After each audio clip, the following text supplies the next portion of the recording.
Welcome to Raisina Dialogue Ideas Pod on Firstpost. Joining us today is Maka Bochorishvili, Minister of Foreign Affairs of Georgia. Welcome to the conversation, ma'am. Thank you for inviting me. Georgia, your country is currently in turmoil. It's seen over 100 days of protest, and the protesters are demanding either EU accession or they are questioning the election results.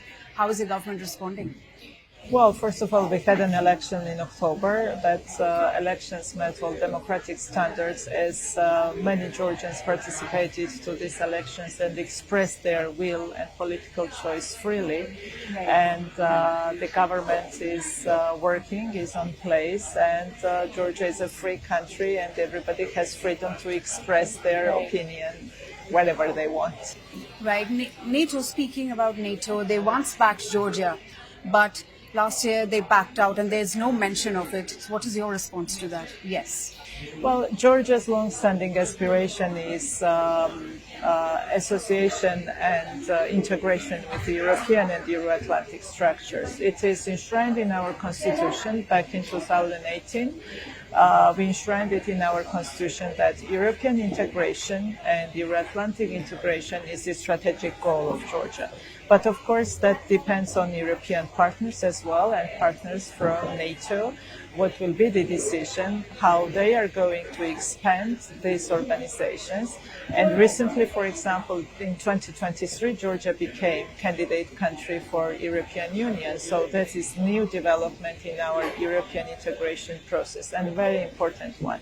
But it also requires very intense dialogue between partners, because that is new development, that is something that needs to be explored, and we have to look very seriously how Georgia is becoming a member of the European Union. So this is something that is ahead of us, and I'm sure that with very intense dialogue with our partners, we will find ways how this is happening and how we will achieve our strategic goal when it comes integration into the. Speaking on the front lines, Ukraine has recently agreed for a ceasefire, while Russia still controls large parts of eastern Ukraine.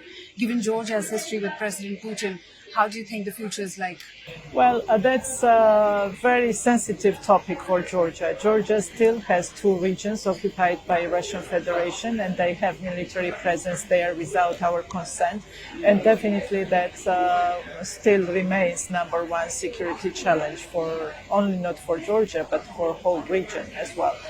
But on the other hand, we do believe that there is no alternative to peace and to peaceful solution of the conflicts, and we are very much supporting any ideas that will be dedicated to peaceful means to find solutions to the conflicts by peaceful means.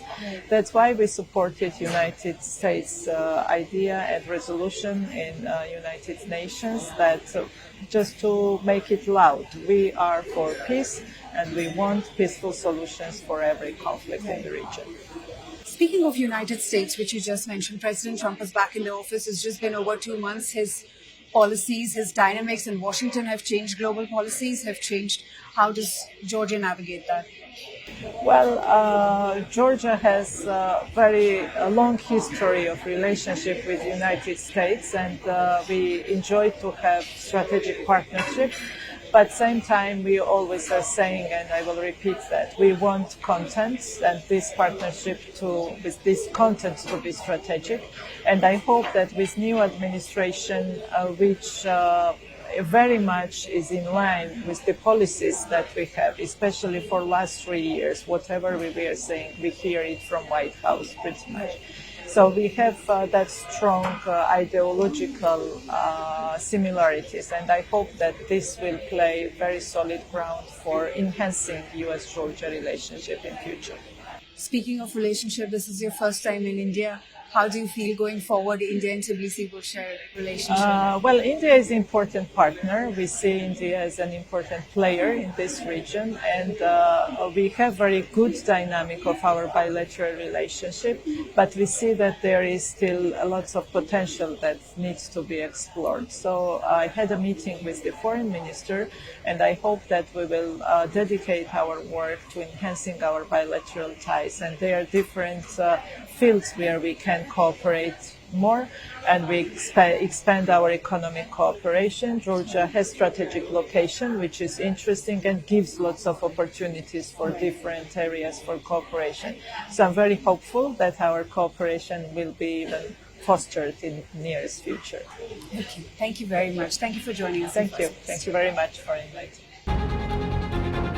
Firstpost brings you the Ideas Pod at the Raisina Dialogue 2025, the largest gathering of global policymakers, thought leaders, and innovators, now on the fastest-growing international news platform. Big ideas, big debates, big impact. Only at the Ideas Pod. Firstpost gives you front-row access to the conversations that matter most. The Ideas Pod. Raisina Dialogue 2025 on Firstpost.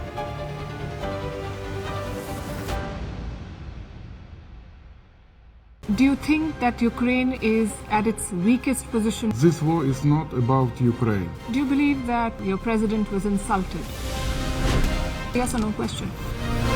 Is Ukraine prepared to pay the price for that peace? No compromises at the cost of territorial integrity and sovereignty. Diplomacy will work? Yes, Do you it think will. Russia will give up the territory if there is no ceasefire? Do you propose to keep fighting? We are ready to resist. Do you think there will be peace? Many countries gave us 3 days. President Trump said you don't have any cards. We do not have another choice. How do you keep fighting? You ask me once again the same question. Because you've not answered my question. We have enough capacities to keep fighting.